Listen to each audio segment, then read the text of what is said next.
Well, good morning, everybody. You've already met Martin. I'm Paul from Branston. Most of you know me. He's already mentioned the fact that they've given me a medal this week. I feel a bit like Dastardly from Dastardly and Muttley, but that's a different story.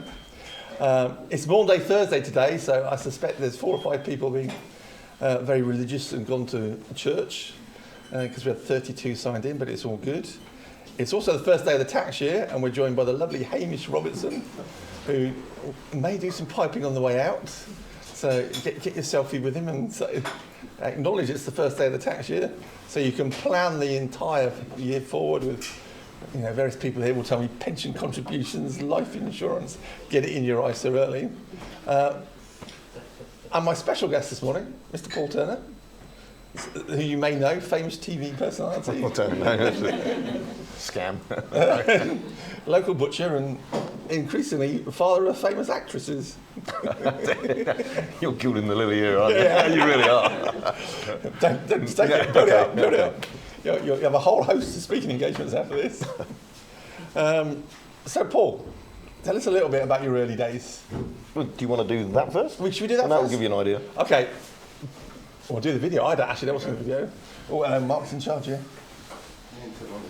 Mark's been promoted to chief video. Well done. Thank you very much indeed. One entrepreneur who did secure multi-millionaire backing this week was Paul Turner. Let's discover why Peter Jones offered to invest £80,000 in the butcher from Hampshire. Having Peter as a business partner is fantastic. In all honesty, Peter was the one that we went into the den hoping to secure investment from with his previous deals with people dealing in the food market. So actually getting him to believe in us and seeing the products, and he liked the products, was a fantastic achievement, and we're absolutely thrilled to bits. I can't wait, because I thought the quality of the product was just first class. They're good. That's what I banked the whole lot on, really, is just producing the best product I can, and that's what we seem to do. Well, I think you got it. I wanted to make sure this was something I did. There's another. Earth did we get here? What you've achieved over the past 10 years is nothing short of phenomenal. For me, life-changing, celebrating from my grandfather's name. Passion will get you a long way. But he looked the part, you can clearly see he was a butcher. The reality of it, though, was that he was literally pitching a sausage. You're asking for £80,000 for a sausage that currently A, doesn't exist, and a brand that doesn't exist. Tenacity, drive, all of those qualities that you see in an entrepreneur which you invest in, Paul has got it in droves. So it's nice of you to say you were the chosen one, but I think I was the only one left.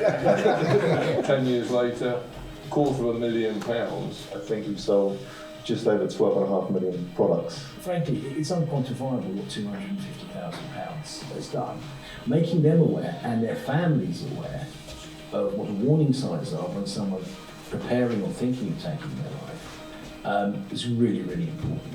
Isolation awareness, and across the military, a lot of people, they're part of a very close-knit home team. They rely on each other. Their six, their backs are looked after by someone 24/7. That's the ethos of being in the armed forces. When you leave, you lose that. Well, I think you epitomise everything. We started off with our very, very slim business plan. But you, my friend, have certainly done your bit. I'm very proud to be working with you, and to raise the money for Help the Heroes is awesome. No, well, thank you for backing me and allowing me to do it.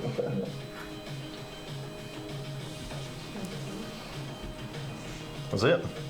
Done. As you say, So in reference to your question, that just gives you a brief outline. Obviously, I still run the family butchers based in Aldershot, which was started by my grandfather. I launched the brand originally in 2010, using my grandfather's name to celebrate what he did. And then, stupidly, someone said, do the Dragon's Den bit. So, I thought that'd be a laugh, that'd be something different. But it got me over some certain aspects of what I didn't understand on how the supermarkets worked, and convinced the big man to invest. And it's been a crazy roller coaster journey since then. So we still run the butcher shop as a day-to-day business. And when I did first start the brand, I aligned it with the Help the Heroes charity. And the other guy there, the bearded guy, was a guy named Mark Elliott, who was one of the founding guys of the charity. And we continue today. and it just means that we can give something back on it. So that side of the business is not a massively profitable business because I tend to give most of it away, but Mr. Jones allows me to do that, and it's very rewarding and whatever. So that's where we are. We've been 11 years now with Peter, 11 years with the brand out there. We've got various products in probably, I think it's about 2,500 supermarkets as it stands at the moment. And that's where we are. So, answer your question? Well, being as you start the sales pitch, where is the butcher's? We're based in North Main in Aldershot. It was my grandfather's house. He opened he was the chief butchery instructor at the RESC, which is the Royal Army Service Corps, based in Aldershot. And then when he came out of the army, he knocked the front window out of the family home and opened a butcher shop in the front room. Moved everybody upstairs, which he had 3 sons, one of which was my dad, and they were all butchers. And yeah, we're still generating from the same business today. So my tiny little office with no windows, as you've seen, is where I run this the shop from and this side from. So the worldwide HQ. Yeah, something like that. it's a tiny box, but it gives me what we want to do. So and the brand, as I say, I wanted to celebrate. Rather, the shop is called A. Turner and Sons, but the brand I wanted to celebrate my grandfather and what he did. He was awarded the British Empire Medal for services to the meat industry, so we're very, very proud of that. So yeah, it's just honouring his memory and his name and trying to bring those traditional values and traditions back through into products that we can put on supermarket shelves, which is ever more increasingly difficult. Yes, especially at the moment. Were you always going to be a butcher? I didn't really want to be, no. I wanted to work with cars, but when I left school, I couldn't get a job with cars, and my dad was that sort of person that was like, well, if you can't get a job with cars, you come to work with me until you can. So the day after I left school, he dragged me into the shop, and it was the 5th of May in 1982, and I've been there ever since. It didn't quite pan out with the cars, but... Well, you went through a nice phase of cars, because in the old days, we used to talk about cars. Yeah, we did, yeah. They've become increasingly expensive, so it's time to get rid of them. Have you sort of settled down to more sensible cars, shall we say? Yeah, definitely, yeah. Yeah, that's a different story, that keeps... Yeah, well, we'll move on. So obviously the shop's done very well. Help for Heroes, you touched on a little bit. Is that ongoing into the future forever and ever, as far as you're concerned? We've just done a new contract, because as it stands at the moment, there's nothing to do with the shop, because I separated the two businesses. But I give a direct donation from every product we sell. And as I say, when you sort of hit 12.5 million products, I give them 40% of my royalty, basically. So we may take a small margin out of each product, and I give them a fixed fee. But obviously with inflation now, I've just had to sign a new contract with them just so we can keep stuff on the shelves. So we've guaranteed them a minimum of 20 grand a year, ongoing. And I've said I'm quite happy to align the brand with the charity, as long as they're happy to have us. So yeah, it's just an ongoing rolling contract. So it just gives us enabling. I've got a target that I want to hit. I want to give them £100,000 a year if I can. Excuse me, if we can get to that sort of thing, and then I've got an unwritten agreement with them that we can then ring fence that money and use that for specific projects.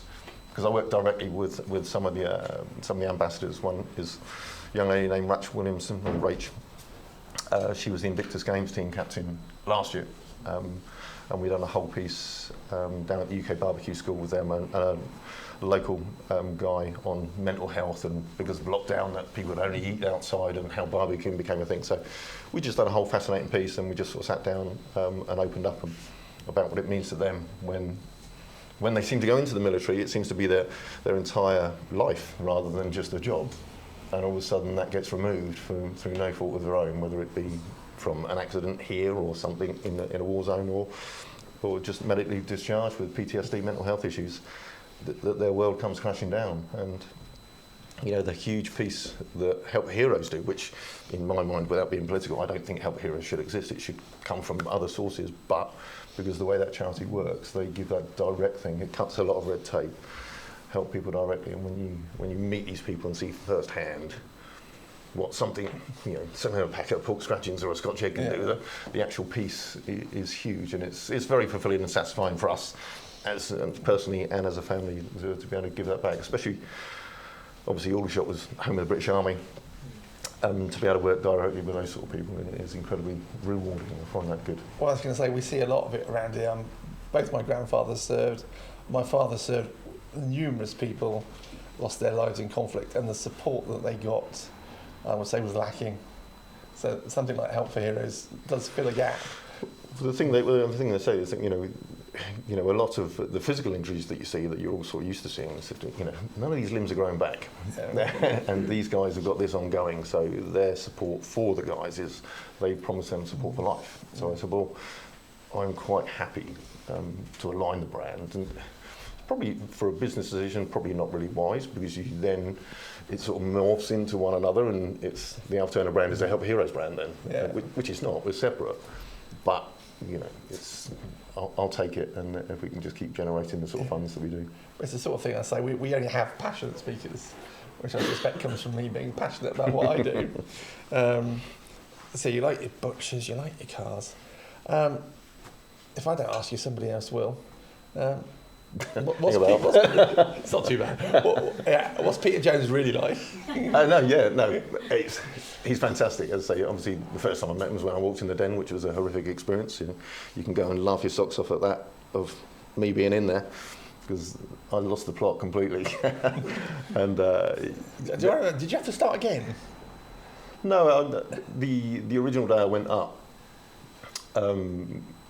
your phone's taken off you, put in a green room, and then I sort of sat there for nearly 12 hours, and you're in with everybody else, and you're just sort of looking at everybody else going, which one's the lunatic? I hope because they tell you it is an entertainment show as well as a business show, and you just hope that you're not the entertainment for that one. And it was like, come on, and they take people out and then they're gone. So it's like, right, okay, they've been in and they've gone, and you don't see them again. And they got left with me. They come and got me at 7 o'clock, so I had to go to the BBC canteen, cook the sausages, got them in there, drunk the bottle of Rescue Remedy and for nerves and whatever, so I could try and speak. Got to the door and said 3, 2, 1, light went green, opened the door and they said, sorry, they've had enough today, they've gone home. What? So shipped off to another hotel and went back in the following day. But it's from what you see on the telly, it's a completely different experience. I was in the den for 2 hours. The first time you see the den is the first time you walk in the den, and you've really no idea what you're walking into. Number one, the previous series, because I was on series 12, I think it was, or series 10, can't remember, before it was walking upstairs, so I've been practicing walking upstairs. And then you got a lift? No, they've done it downstairs this time. Downstairs. So all of a sudden I'm sort of climbing a ladder, because it's not quite all it seems, and walking downstairs. It's like, I wasn't ready for this. So they mess you about a bit, and there's a lot of quick fire questions. It's edited to suit an entertainment programme. So. Hence, when your listing comes up on Sky, nervous butcher from Aldershot, I knew it was going to go horribly wrong. Because I filmed in the April and we didn't get screened until the October, and then you're under. And you're sworn to secrecy in the meantime. Sworn to secrecy, yes. You sort of go into hiding for a few months, become miserable, as my mates called me, because they didn't know. So I'm conscious, having spoken to other people, that that's only the start of the journey. Yes. Because obviously, Peter's going to want to do his due diligence and. There's you afterwards. There's another huge piece for them, obviously, with all his investments and the vast businesses that he's got and how he runs business. You've got to go through another due diligence program of proving everything you've said, down to every product you sold and everything you do. And luckily, I sat down with his team for probably a week and went through that lot, and then they then take it away and assess it again. So even if you do a deal in the den, it's not necessarily going to go through, because a lot of people will go on there just for a marketing thing, and they'll say whatever they want to say, and then you've got to back that up in the aftermath. Yeah. So you will see a few deals that go through in the den that may not necessarily happen. They'll fall over or they can't agree terms. Yeah. But luckily we did. I say Peter was the preferred dragon. Seeing what he'd done with Levi Roots and how he turned that, and I sort of aligned myself with that, even though I couldn't play guitar or sing, which was wise. I've met Levi Roots. Yeah, you're clearly not Levi Roots. No, he's great fun. He's a very charismatic guy, and he's done very, very well. It's but I say Peter's great. We've had a few socials, and he's a very large guy, so when we did get investment, he stands up and he's sort of 6'8". It's like, Christ, here we go. He's massive, but he's a larger than life character as well, so we get along really well. I've done barbecues around his house, we've been out and we've had a few drinks, and he's on the end of the phone if I need him, so we have that sort of relationship with it, so it's great. So it's fun, it's interesting. It's good. The important thing about business is it's fun. Yeah. challenging, but I was ultimately fun. Say, not giving any secrets away. I may have done this for a while. You might have done it for a while as well, and I don't think we'd still be in it if it wasn't fun. No, it's you've got to have the element of fun. There's obviously, with the inflationary things that the markets and dealing with the supermarkets is very, very tricky, and literally I've just exited from one supermarket because I wouldn't match their price expectations without dialing down on the product. And I said, well, I can't do it, so delist me. So they'll be back. Well, that's what you hope. Yeah. You can be all sort of bravado and say, yeah, take it out, and they take it out. And it's like, oh, okay, that's another 10,000 units a week. Where am I going to find that? But I refuse to. What we've done with the brand is base it on products that I've created, and I've created every product on the reputation that my granddad brought and what we sell. We've got a great business with a great reputation. I don't want to destroy a reputation just to meet some supermarkets' market expectations. Yeah, the beauty is, the great thing for me is I'm really not money motivated. I don't care. I really don't care. I'm lucky enough and fortunate enough to be in that position. You do realise you're talking to your accountant. Yeah. Now you know I'm not money motivated. You've seen the books. But it just makes it very easy for me that I've got a job that can pay me and give me the lifestyle I want, which I can deliver on, and then everything else is just sort of the icing on top of the cake as such. So I'm fortunate enough that I can drop in and drop out of that. So let's go back 5 minutes. You want to get to this wonderful figure of 100,000 a year. Yeah. Are there any events in the pipeline or anything anybody here can do to help you with that? Well, it's the biggest thing for us is where we take a fixed royalty out of each product. So maybe out of some products I'm earning 2p or 3p. There's no big margin in it for us because it's a licensed product. So you have to sell a lot of products. So you've got to get it on as many shelves, meet the supermarket's market expectation. Now, even though it's difficult to get stuff on shelf, that's the easy bit. The difficult bit is getting people to keep buying in the product. So hence why I won't dull the product down. I want it to be as best it possibly can. But you need people week after week after week purchasing that same product. So you've got to get them to buy into the brand, notice it. So where I don't have a marketing budget and all the social media stuff I do on my own from my phone, which if I've had a couple of drinks on a Saturday night, my wife takes my phone off of me because it's quite a powerful tool, but also a destructive tool. And when you start, because most of my stuff gets rerouted through the Help Heroes charity, so that gives me 1.6 million people that I can access, and then Mr. Jones is probably another 2 million people. So if we do launch a new product, we can hit 5, 6, 7 million people overnight, instantly, and they allow me to do that. I have to say you do a very good job on your social media. I make that fun, and I try and get things to happen that people will notice. It's not just that it's 2 for 1 or this, that, and the other. So, a couple of years ago, I got a comment back on our Twitter feed that someone said, "Oh, this dragon egg, which is a chili Scotch egg, these are out of this world." And I was like, "Oh, that's really good. How the hell can I put one out of this world?" So at the time, Elon Musk and Jeff Bezos were racing each other to get into space. So we stuck a Scotch egg into space and beat them. So I'd worked with some former military veterans, and they work in this high altitude stuff they do in the stratosphere. So I sponsored them. They were doing a bike ride for Help Heroes, so I sponsored these guys. And they said, "Oh, if there's anything we can ever do for you," and I said, "Well, actually, there is." So. They rung me, and they were doing some high altitude stuff in New Mexico, and they said the guys have agreed we're going to do it on a day off. So there's a team of 10 of them. They said we can send the Scotch egg into space as such. Send the Scotch egg over. So like no problem at all. Then I found out that you can't send food to America.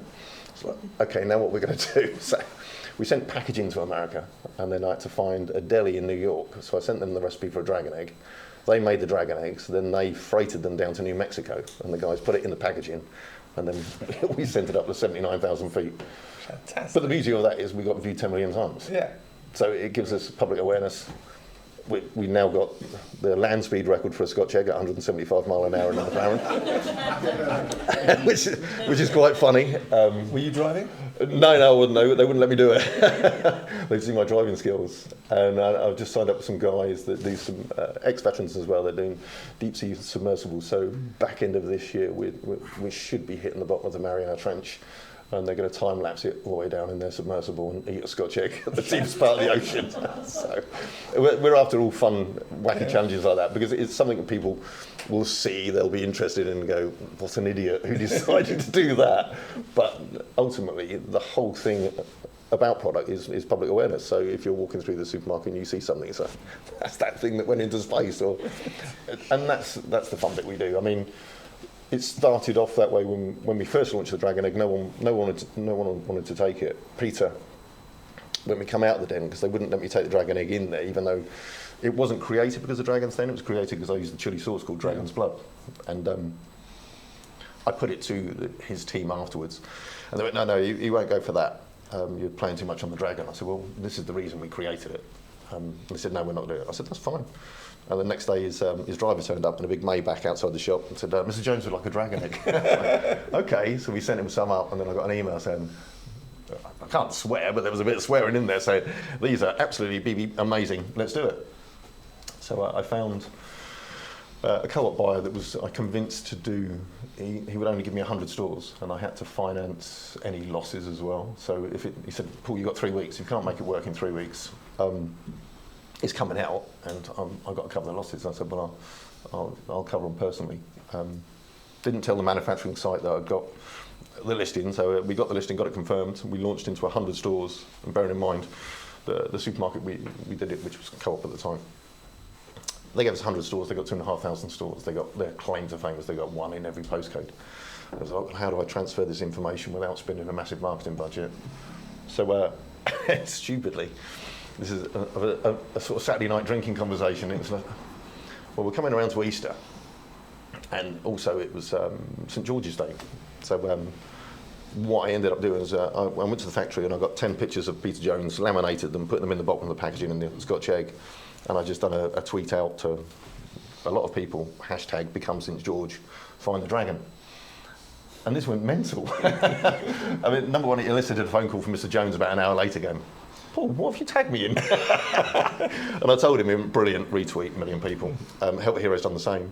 I think within 4 days we'd hit something like 8.5 million people, to which the chief executive, a guy named Steve Morell at the time, he tweeted at me, at Al Turner, what the bloody hell's a dragon egg? I said, well, go and have a look in one of your own stores. And an hour later, he tweeted out a photo of him holding a dragon egg. And we went from 100 stores to 1,400 stores in a year, and sold 1 million products in year one. So it's very powerful if you do it in the right way. We need to do something at some point. I'm conscious today there will be an Easter bunny hopping around this afternoon and posted on their feet. And I suspect you haven't got an egg with you, but if there's one in Sainsbury's, we'll buy it and send you a picture. No, not Sainsbury's. You won't find them in there. Well, which is a very good question. Where do we find them locally? It's very difficult because, as I say, we do have a store locator for the things, but they move stuff around so much.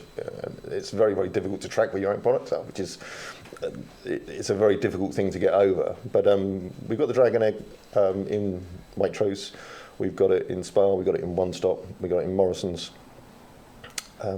Nisa. Just come out of Co-op because they didn't want to pay the money, which is unfortunate. And then we have other products. We've got the pork scratchings. They're available in every booker, so we've got them in a lot of pubs around and about. But yeah, we got new product lines coming out. We have a mini Dragon Egg coming out later this year. We've just signed off on approval on that. I've just got to go and sell it. Yeah, we've got some interesting stuff coming out. It's always a challenge. Yeah, that's what the next question is, what does the future hold for you?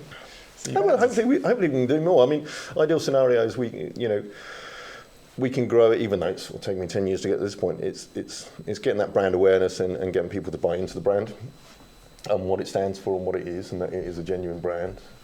I've been called out a couple of times because obviously we can't make every product in the butcher shop because there's too many. On average we're probably selling 50,000 units combined a week, sometimes more, depending on seasonality. So obviously we can't do that. Yeah. So I have to find manufacturers that I go and work in the factories, work on the lines, teach them how to make the product, and they make them for me and license them out. So it's getting the growth there, getting it on more shelves. And it frees me up to do even more things. So the brand is aligned as a genuine butcher's brand. So every product is created by me. I go to every factory. I work on every factory line. I do training courses in each factory for the product and why we do it. yeah, it's just grow the product portfolio and take it out on other products if we possibly can. So what do you eat? What's your favourite dish?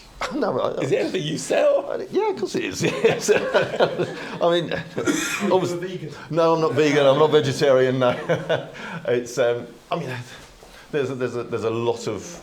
Bizarrely, I got asked to be on GB News on Saturday night, which was weird because I had to go through the. They sent me this thing, said, would you come on and do this interview with Mark Dolan? So I'd never watched GB News, and they said 9:30, so I was about to pitch up 9:30 in the morning and read the email. It was 9:30 at night, which was lucky I read that. So I just went into that completely blind, and they chucked a vegan question at me. It was just like, there's a place for everything. It's everybody's choice, and you stand by your choice.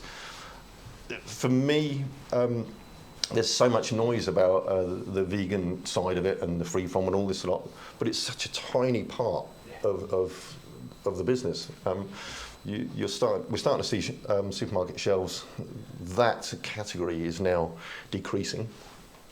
There's so much crowdfunding gone on for all these meat-free companies, and they try and make something that's meat-free look like meat and taste like meat, which I find bizarre. But it's just shrinking, and it's less than 0.11% of the actual market. And the actual protein market, there's not enough protein being produced in the world to actually furnish the liquidity of what they want. So it doesn't affect us in any way. But it's, as I say, it's everybody's choice. It's who do you bang the drum for? Everybody's willing to tell you that, and you've got to cater for that. Well, I don't, obviously, because I'm a butcher, but there's a place for everybody. Yeah. And it's how you trace that. I've not told you this before, but I love your beef Wellington. Yeah. There's so many products in people sort of said, you're an entrepreneur and you're a marketer, this, that, and that. I'm none of those things. Literally, I'm a guy that just likes food. And for a product guy, so I'll if there's something I can't do, I research it and I play around with it, and actually producing a new product, for me, is fantastic. And then to go take that, convince a massive factory or one of the giant conglomerate companies to believe in you, and then get that on a supermarket shelf is great. Yeah. But I say the hardest thing is keeping stuff on shelf. But to pick my mum and dad up when I've got a new product and get it on shelf, and then walk down the supermarket aisle, and then my dad sees his dad's name on a product, it's huge. It's huge for me, and that's more rewarding than the money return. The money return to me means I can carry on doing it. It sounds like a sort of MasterCard advert. So you can almost parody this, couldn't you? For all other things, but it's not done in that. It's done because that's what I want to do, and that's how I like it to be. I'm not looking for, you asked me to do this. I don't normally do this. I know. And that's fine, but if people find that interesting, what I do, that's great. But essentially, I'm doing it for me. I know, and you're very humble. You always very much undersell it, because you've got the butcher's shop, you've got Help for Heroes, and you support a lot of local businesses. You supply into them. Yeah, I mean, I like that side of it. That's great. It's great to work with local businesses, because that's the lifeblood, and that's the more I do that, the more it enables me to do the other diverse things we do. And we've done some really crazy ones. I think probably my favourite one, and probably the worst thing you can ever do to me, is telling me I can't do something. When I actually started the brand, it was literally a drunken conversation in the rugby club, and I was coaching the local rugby club. And we just won another award for the sausages, and someone said to me, "Well, why? All the sausages I buy in the supermarket are rubbish. Why can't you do yours?" I said, "I've got no idea what I'm doing there. I don't want to do that." And someone behind me said, "No, you wouldn't be able to do that." Excuse me. And that 3 months later, I'd done my first presentation in Tesco's and got a listing in Tesco's. I thought, this is easy. So if you tell me I can't do something, that's when it goes wrong. And we were doing some Help for Heroes introduced me to Robinson's Brewery. Now Robinson's Brew Trooper, which is owned by Bruce Dickinson of Iron Maiden, and he'd done a special beer called Trooper Light Brigade, and same as us, everything, a percentage of that went to the Help for Heroes charity. So they put us together, we put our pork scratchings with their beer, we done a thing with British Corner Shop, and we sold a home pub kit to I don't know, 96 countries around the world. Anybody, Brits around the world could buy something. Yeah. So we had beer mats and a glass and whatever. And then I sort of took this beer and I thought, this is fun. And we've done some, we've got a long-standing relationship with the Hogsback Brewery, and we always stick in beer and everything. So it's great fun. So I took this beer and I put it in, and it was like, yeah, they're really, really good. Now, what can I call it? The Headbanger. I thought that worked really well because it's Iron Maiden. So I went back to Robinson's and I said, you know, can we talk to the band? Would it be possible to do this as a commercial thing? And they said, oh, the band won't do that, but we'll send it. And the next thing we get an email from the management team saying, what are you looking to do? I said, well, we're looking to launch sausages with your beer and call it a Headbanger. And they went, brilliant, great. So we ended up sending some sausages up there, and yeah, they approved it, and yeah, we launched in 400 stores with a sausage called the Headbanger, which was quite bizarre. I think you're going to have to come back in a couple of months because Hogsback are presenting here. Where's Martin? When are the Hogsback in? Hello. Yeah, when are the Hogsback? Hogsback in Rupert will be coming down here on Thursday, June the 1st. Well, Rupert's great. I mean, the great thing about Rupert was when I actually got accepted in to do Dragon's Den, I had no idea what I was doing on a pitch and anything like that. And I sort of said to Rupert, I said, well, you know, he's a very successful businessman. So I said, can I do the pitch to you? So I stood in front of him and done the pitch, and he went, well, if they don't invest, I will. But as history says that I got Mr. James to invest. But he was good enough and gracious enough, and we've worked together for many years, and yeah, I love what they do and how they do it, and you know, we still work together now, which is good fun. So in development of another sausage with them for Morrison's with their beer. So fantastic. That may be on shelf. I'm conscious we're running out of time. Does anybody have any questions for this young man? There's Mr. Manning at the back. Clearly you're having to deal with the highs and lows of production when it comes to supermarket demand, yep. which is notoriously difficult to manage. Yeah. You get other brands like Donald Russell who pretty much exclusively sell online. Is that something that you found easy to manage in supermarkets? We're looking into that side at the moment in a possible tie-up with Muscle Food as a D2C business. But unfortunately, the D2C business, or direct-to-consumer business, boomed over COVID, but now it's crashing. And there's a lot of, one of the biggest ones, a company called Pharmacon, and they're just about to either go into administration or get bought out. So it's quite a difficult market to get into because people have gone back to shops. And obviously, you know, there is a cost implication to, you know, having to have a refrigerated box and get it delivered at a certain time, you know, and it's a return policy on that is very, very difficult. So I think we've sort of identified a more niche market of the sort of hardcore barbecue sector, the guys that want whole briskets and all the other bit for smoking. So that's where I'm sort of pitching it at the moment. So it was a great business, now not a great business. You know, even with all the other subscription box businesses, there's the cash burn to keep them going before they even get into profit is massive. So you've got to find a lot of investors and a lot of people with very, very deep pockets to actually justify them. And there's a race to the top with all of these competing, because you're only going to have one or two that are going to make it, and the rest are going to fall behind the wayside. But then it becomes inflationary and cutting costs. So is it a race to the top or is it a race to the bottom? And who runs out of money first, really? Presumably with the current vogue for sausage and cider festivals, which seem to have gone crazy around here, is there an in figure into those, or do they tend to go with one provider and that's it? They seem to go with one provider. We've not been asked yet, that's fine. It is what it is. That you can only do a certain amount of things. You know, I'm up for anything really. It's just that if it sounds fun, I'll go for it. You know, we chucked ourselves down the hill in the Farnham soapbox race a few years ago in a giant sausage dressed as a bottle of ketchup and a bottle of mustard. Yeah. Someone says, yeah, be there, do that, I'll go and do it, it's fine. It's as long as it's fun, and ultimately that's what it should be. Anyone else? Yeah. I'm a particular fan of Waitrose Gloucester Old Spot sausage, which I think is utterly unique. Yep. And incredible flavour. What separates your sausage? I've worked probably with the different ones that we've done. I've worked in all the factories, and the issue that we have for everything is the actual Great British Banger is now being devalued. It's all becoming down. So, you know, no matter what they say, and I'm not trying to slander anybody, is the rising cost of pork at the moment, the pork prices have gone ridiculous, that they're actually asking you to cost engineer products to bring them down. And it's something I won't do, hence why I've got no sausages in the supermarket at the moment, because I can't meet their market expectations. So a lot of the big supermarkets on their own branded stuff, they can put them in as loss leaders, and then they try and hold you to ransom against that because to match their price expectations. So, you know, it may be outdoor bred or outdoor reared, but it may not be the specific cuts that we normally use. It may just be a visual lean or a trim. So there's different ways of doing it, and the whole thing, my little champion thing is, you know, the Great British Banger is synonymous. Britain's known for fish and chips and a full English breakfast that has Great British Banger on it.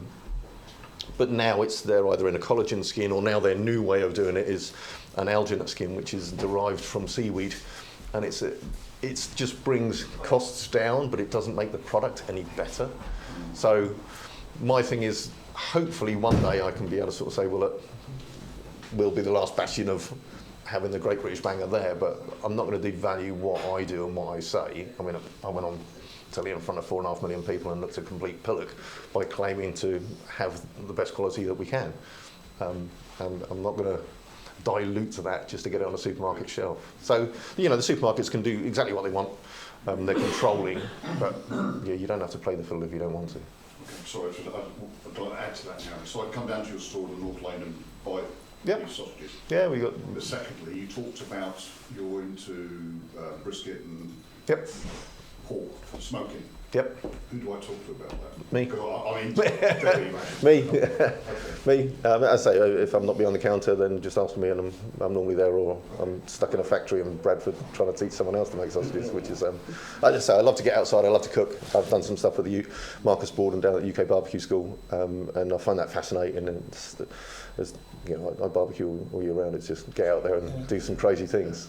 How do you source your meat? Even if you're not there, your guys in the shop are brilliant. Oh yeah, they've all bought into the same ethos, and you know, people said, you know, why don't you open another shop? And it's easy to open a shop, but it's staffing the shop with the people that got the same values and same attributes that you've got. And you know, I'm hard on my guys. It's when they come into the shop, I want them to have a customer experience and talk to someone behind the counter that knows something. You know, and I'm not digging at the supermarkets. They'll put a butchery counter up there, and they'll put someone behind there who's not a butcher. You go and ask a question, and which is not their fault. It's literally an education and a training, and there's no one coming into the trade. It's very, very difficult. You know, I've got 10 staff that are fantastic, been with me a lot of years, and they do exactly what it says on the tin. Sorry, Hamish. I don't know, how do you source your meat? For the shop is basically, it's long-standing relationships we've had with our current suppliers. We're always looking at new suppliers. And as I say, on the back end of last year, we had a big investment into the business. We sold 25% of the business to a huge company called Hilton Foods that are massive, a £3.8 billion turnover company, and they come knocking on my door, which I thought was quite good.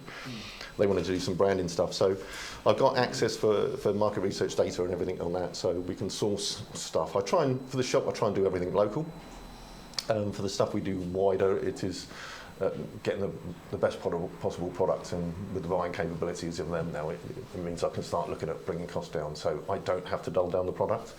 Because when they sort of rung me and they said, you know, we're interested in the brand and everything, I said, well, if you're interested in the brand, come down to the shop.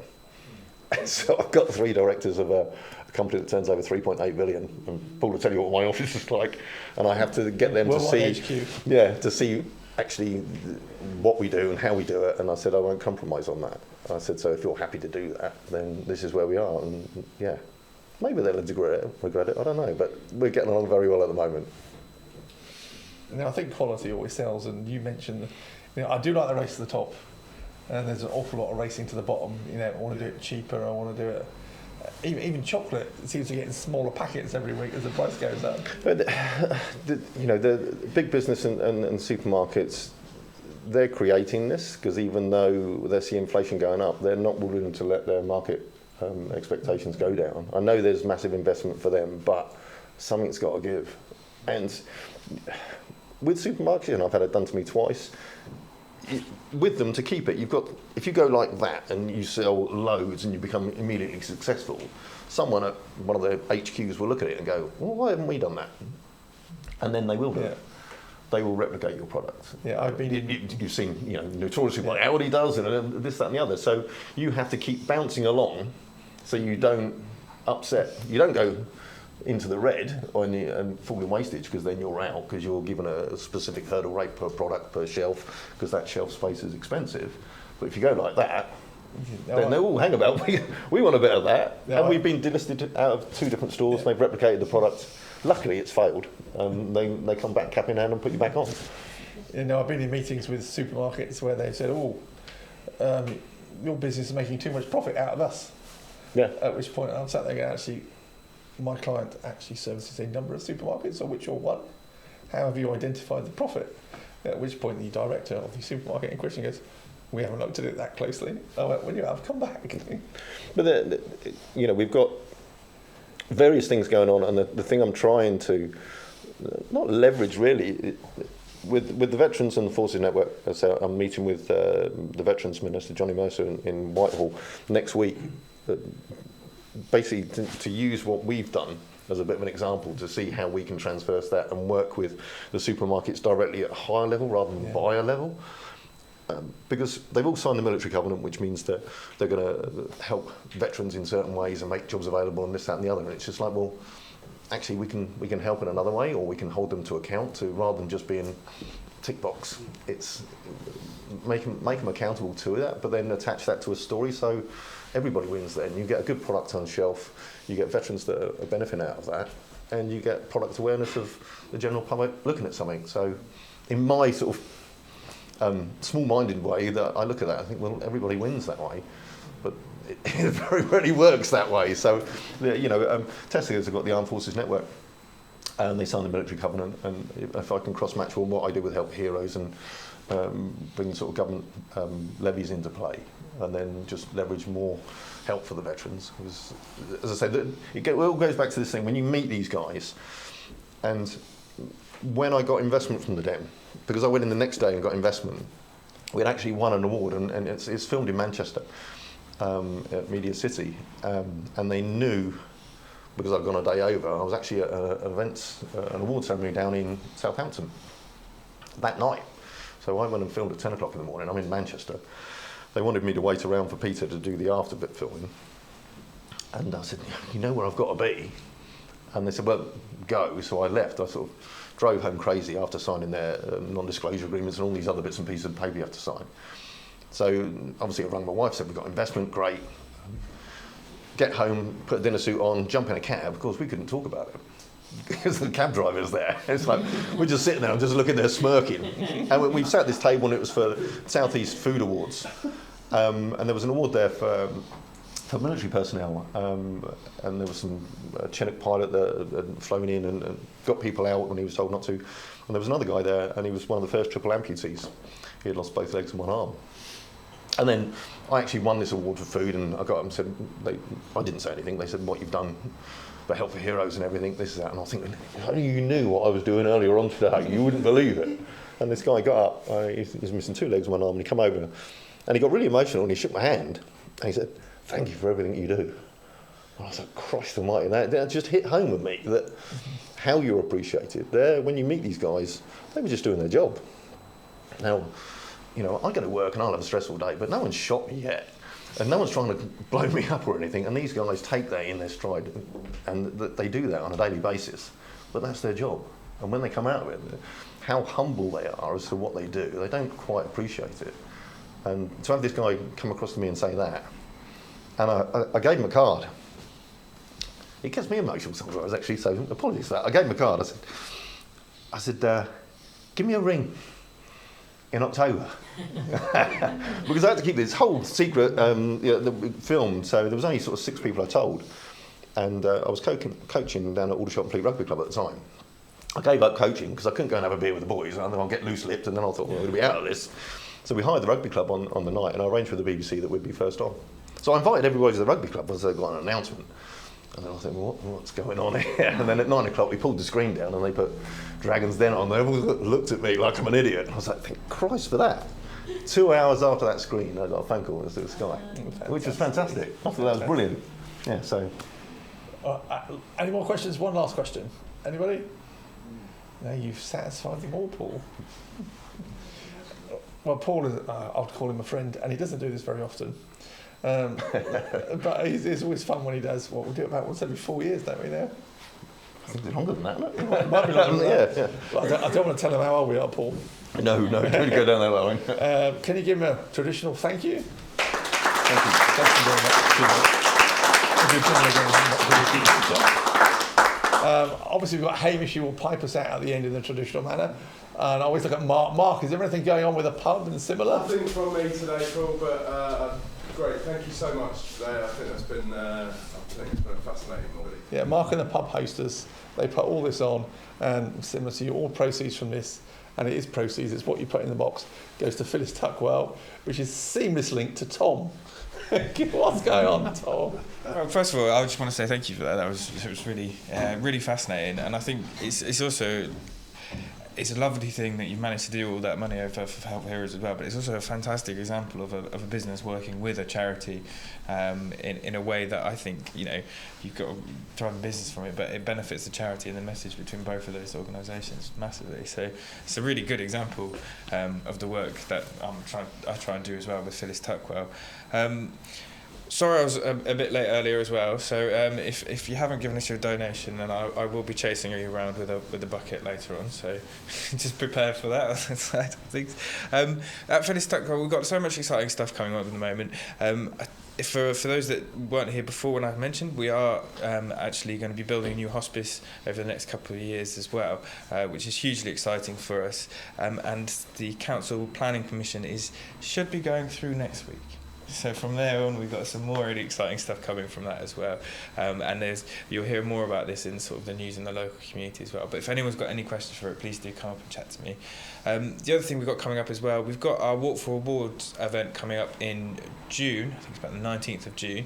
And we are looking for a sponsor. We had someone that was possibly going to do it and then slightly pulled out. So I've got an interest from a couple of companies that are maybe thinking about sharing it with someone. So if there is companies that possibly might be interested in sharing the sponsorship, we're looking for about £500 per company. And it's one of our flagship events as well. So we normally get about 300 to 600 people attending as well. So an opportunity to promote yourself in a very Farnham-centric area as well. So local businesses would be really useful for. So if that's something that interests you as well, please do let me know. That's everything, isn't it? What about if anybody wants to walk? Everyone wants to walk, absolutely. Sorry, yeah. If you just want to walk, absolutely. You can go on our website and you can sign up through that as well. The nice thing is, and I do not remember the name of the estate, so don't comment, but it's on a private estate. So previously it's been Waverley Abbey School, which is a lovely walk, but you can also do that at any other point. Now we're on somewhere that you can't just go. Apart from the guy that owns it, I think he's. Is it as flat as Waverley Abbey School? I haven't walked it yet. It's private, Paul, so we'll find out, I guess. But I think it's pretty flat. Yeah, I like the flat. Yeah, I think it's fairly flat. How long's the walk? So it's a 5 or a 10 mile route. So we're keeping the same sort of distance. There'll be 2 routes. You can do 5 or you can do 10 miles with it as well. And it's a lovely atmosphere. People bring their dogs. People go in sort of families as well. And we've actually had workplaces that do it together as well to sort of get that sort of interaction between colleagues. So how many participants are you expecting? So we normally get it's a bit difficult with the COVID years, but we've had between sort of 300 to 600 people. And that's so sometimes it can be like a large event. Last year I think was about 450, I think. Maybe we could do a team from the networking group. Absolutely. Martin. Anyway, anybody fancy walking? Hands raised if anybody wants to walk. There's various nods, Martin. You might be on. I'm going anyway. And Paul's going as well. That's 2 of us. You might have to carry me the last 5. And that's just on the 5. You can only do the 5. You don't have to do it. That was the 5. Tom, when is it? It's 19th of June. Hamish is washing his hair. Presumably that's Sunday, I think, yeah. So Sunday night. I'm sure I can find a piping engagement. You can come and pipe the ball. The route if you want. I'll do that. Yeah. Absolutely. We can put him in a pushchair and push him around piping. I mean, if anyone's going to do that, it's going to be you, Paul. That's it. Yeah, don't tell Paul he does his stuff. He's not entirely aware of the madness that goes on in Farnham. Yeah. I think we're there. Anybody got any questions to finish off? Also, right? No, good. I'm going to be barbecued sausages at the end of the walk. And there'll be an ice cream. Speak to Paul. I Yeah. knew that was coming. There may be something. There may be something you could do. Thank you very much for coming. We're here next month, which is May. It's all right. Start of the tax year, end of the tax year gets very muddled in my world. But let alone we're now in 2023 and not 2022. Who have we got next month, Martin? We've got Martin Kingman coming along next month, who, if you don't know him, I think you'll find it's a very interesting entrepreneurial story, and you may have actually used him in your business. I won't say anything more yet, but I will be emailing everybody. The other side to Martin is he does lots of search and rescue work, which sounds very interesting. Yeah, because I used to be lifeguard and do various stuff in Rushmore, which you probably don't know about either. He does similar stuff over in Kent, but it should be interesting. So we're basically done. So thank this man again. Yes. Thank you.